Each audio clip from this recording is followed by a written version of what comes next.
Hello everyone, astro with M Singh में ma'am Singh आप सभी का बहुत बहुत स्वागत करती हूँ। हमेशा की तरह मैं आ गई हूँ आपके पर्सन की एनर्जीज़, उनके मैसेजेस के साथ।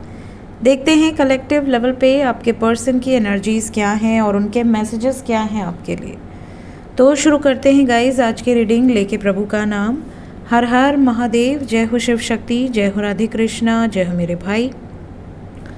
सबसे पहले अपने पर्सन को याद कर लीजिए ताकि ज़्यादा से ज़्यादा एनर्जीज़ आप तक पहुंच सके, उनके मैसेजेस आप तक पहुंच सके और रेजोनेट कर सके।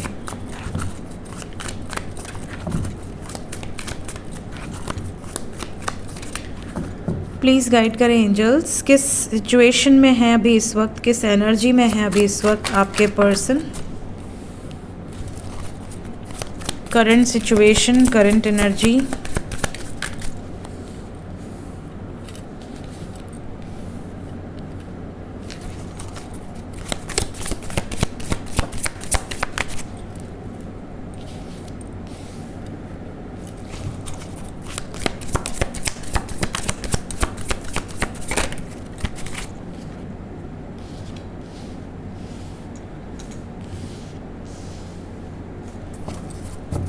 बॉटम ऑफ द डेक है सन। ओवरऑल एनर्जी है 4 ऑफ फायर।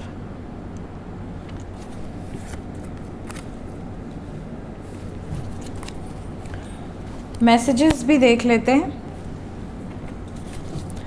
अभी इस वक्त क्या कहना चाहते हैं आपसे, फिर करेंगे रीडिंग को start.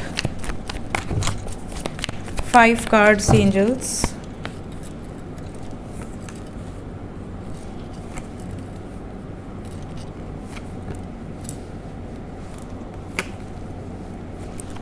Bottom of the deck है my life is worthless without you. ठीक है, तो अभी की सिचुएशन की बात करें so we have got first card that is devil and overall energy is 4 of fire with the sun. कहीं ना कहीं ऐसा लग रहा है कि करंट सिचुएशन में आपके पर्सन अपनी फैमिली को लेकर, अदर सिचुएशंस को लेकर बहुत ज़्यादा स्टक फील कर रहे हैं, बहुत ज़्यादा ट्रैप्ड फील कर रहे हैं। ऐसा लग रहा है जैसे कि ये 2 रास्ते हैं इनके सामने और ये बीच में खड़े हैं। एक रास्ता ले जाता है इनकी हैप्पीनेस की तरफ, जो इनकी हैप्पीनेस है, जो इनको पसंद है, और दूसरा जो रास्ता है वो जिम्मेदारियों का है, जहाँ पर बोझ है, बर्डन है। सिचुएशंस ऐसी हैं कि कहीं ना कहीं बहुत ज़्यादा रिस्पॉन्सिबिलिटी वाली सिचुएशन है जिससे भागा नहीं जा सकता, जिसको छोड़ा नहीं जा सकता। एक बार अपनी खुशियों को दांव पे इंसान लगा सकता है बट अपनी जिम्मेदारियों को दांव पे नहीं लगा सकता। सो दोनों ही रास्ते इनके लिए बहुत इम्पॉर्टेंट हैं। ये अपनी खुशियों को भी पाना चाहते हैं और अपनी जिम्मेदारियों को भी छोड़ना नहीं चाहते, बट कभी ना कभी ऐसी सिचुएशन आती है जब किसी एक सिचुएशन को चूज़ करना पड़ता है। तो आपके पार्टनर अगर शादी की एनर्जी है, अगर उनकी उम्र शादी की हो गई है तो डेफिनेटली फैमिली की तरफ से प्रेशर है। We have sun with 4 of fire. Sun represent society, sun represent family, father. कहीं ना कहीं प्रेशर है इनके ऊपर, बट आपके पर्सन अपनी तरफ से पूरी कोशिश कर रहे हैं कि ये उस सिचुएशन से बाहर निकल पाए, फियरलेस होकर अपने दिल की बातों को कह पाए कि आखिर मैं क्या चाहता हूँ या मैं क्या चाहती हूँ, मेरी मर्ज़ी किस में है। साथ ही साथ ये आपको भी इस बारे में इन्फॉर्म करना चाहते हैं। आपके लिए इमोशंस बहुत हाई हैं। इनको ऐसा लगता है कि ये आपसे एक बार बात कर लें, एक बार आपको ये बता दें कि आखिर इनकी क्या सिचुएशन है और क्या कुछ चल रहा है इनकी लाइफ में, ताकि आप इनको समझ सकें। और जो जस्टिस आपको ऐसा लग रहा है कि ये आपके साथ इनजस्टिस कर रहे हैं, तो ये आपको ये भी बताना चाहते हैं कि देखो मैं तो जस्टिस चाहता हूँ या चाहती हूँ, बट मुझे रास्ता तो दिखाओ, मुझे कोई हेल्प तो करो एटलीस्ट कि मैं क्या करूं, कैसे करूं, क्या करूं कि कन्विंस हो जाएं। तो ये वाली सिचुएशन है आपके पर्सन की। मैसेजेस की बात करें अभी इस वक्त आपके पर्सन का मैसेज, सबसे पहला तो ये है कि बहुत सारी ऐसी बातें हैं जो ये डर के मारे आपको नहीं बताते हैं कई बार ऐसी बातें होती हैं तो इनको घबराहट हो जाती है कि अगर आपको बता दिए तो आप इनका जीना हराम कर देंगे। कहीं ना कहीं आप दिन भर उस पर क्वेश्चंस करेंगे और एक के बाद एक जैसे मिसाइल दागे जाती है वैसे आप क्वेश्चन दागेंगे और इनको जवाब देना बहुत मुश्किल हो जाएगा। अब जैसे फॉर एग्ज़ाम्पल आपके पार्टनर ने आपको अगर ये मैसेज दे दिया कि मेरे परिवार ने मेरे लिए रिश्ते ढूंढने शुरू कर दिए हैं, तो आपको कैसा लगेगा? आप तो इनके पीछे पड़ जाओगे कि नहीं मेरे बारे में बताओ, मुझे अपने परिवार से मिलवाओ, मेरी फैमिली से आके मिलो, तुम्हारी शादी कहीं और फिक्स हो जाएगी तब बताओगे। तो ये चीज़ें होती हैं।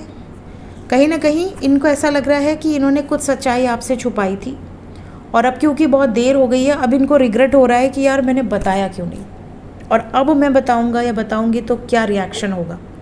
तो पहला तो ये मैसेज है। कुछ सच्चाई अगर इन्होंने छुपाई है, कोई झूठ अगर इन्होंने बोला है तो भी ये थोड़ा सा घबरा रहे हैं। इसके अलावा कुछ लोगों के पार्टनर को ये भी कहना है कि यार तुम कम खर्चे किया करो। हो सकता है कि आप दोनों मैरिड हों, इस वक्त सेपरेशन में हो, कहीं ना कहीं आउट ऑफ बजट आप चले जाते हो। अपनी कहा जाता है ना कि जितनी चादर हो उतनी ही पैर फैलानी चाहिए। जब आपके पैर चादर से बाहर निकलने लगते हैं तो कहीं ना कहीं सामने वाला कर्ज में डूबना शुरू हो जाता है। अब आजकल क्रेडिट कार्ड का फैशन है, क्रेडिट कार्ड ले लिया और अपने ऊपर ही कर्ज चढ़ा लिया। तो ऐसी सिचुएशन से आपके पार्टनर को प्रॉब्लम होती है। इनको ऐसा लगता है कि यार बजट में रहो, जितनी चादर है उतने खर्च करो। कई बार इनको ऐसा लगता है कि अगर आप अनमैरिड हो और आपके खर्चे बहुत ज़्यादा होते हैं, आपको ब्रांड पसंद है, आप हर चीज़ बजट देखे बिना खरीदते हो, तो कहीं ना कहीं इन्हें ऐसा लगता है कि अगर मैं इससे शादी कर लिया तो क्या मैं इसकी सारी रिक्वायरमेंट्स को फुलफ़िल कर पाऊँगा?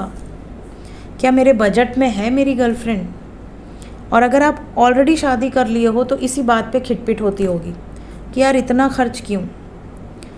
इसके अलावा आप में से कुछ लोगों के पर्सन का ये भी मैसेज है कि अगर ये किसी रॉन्ग हैबिट में थे, जैसे कुछ लोगों के पर्सन हो सकता है कि दोस्तों के साथ बहुत घूमते फिरते हो, चाहे वो लड़का हो या लड़की हो।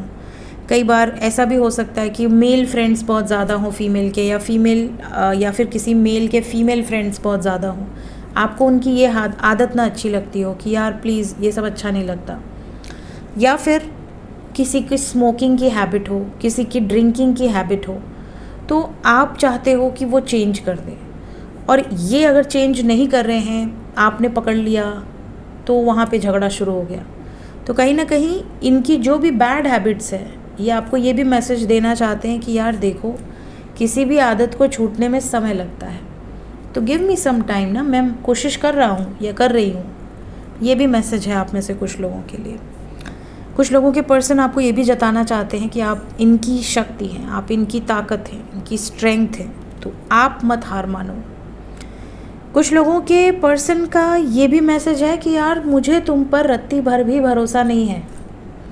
हो सकता है कि इन्होंने आपका चैट वैट देख लिया हो, या फिर इनको शक हो आपके ऊपर, तो ये आपसे झगड़ा कर सकते हैं मैसेज करके कि मुझे तुम्हारे ऊपर रत्ती भर भी ट्रस्ट नहीं है, शक करते हुए नज़र आएंगे।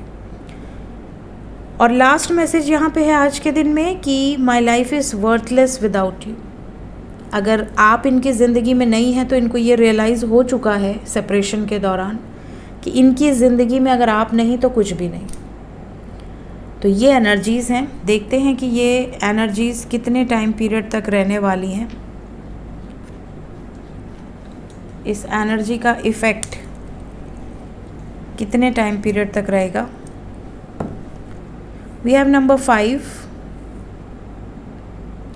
सो 5 घंटे से लेके 23 घंटे तक, मैक्सिमम 50 आवर्स तक ये एनर्जी रहेगी आपके पर्सन की। तो टाइमलेस रीडिंग होती है मेरी। जब भी ये रीडिंग आपके सामने आएगी उसके बाद 5 घंटे से लेके 23 घंटे या 50 घंटे के अंदर आपके पर्सन की सिमिलर एनर्जीज़ हो सकती है। अगर आपके पार्टनर कांटेक्ट में है और इसी तरह की एनर्जी में है तो कमेंट सेक्शन में ज़रूर बताइएगा। तो मिलते हैं गाइस थोड़ी देर में टैरो विद एम सिंह में करंट फीलिंग्स नेक्स्ट एक्शन के वीडियो के साथ। Till then take care, bye bye.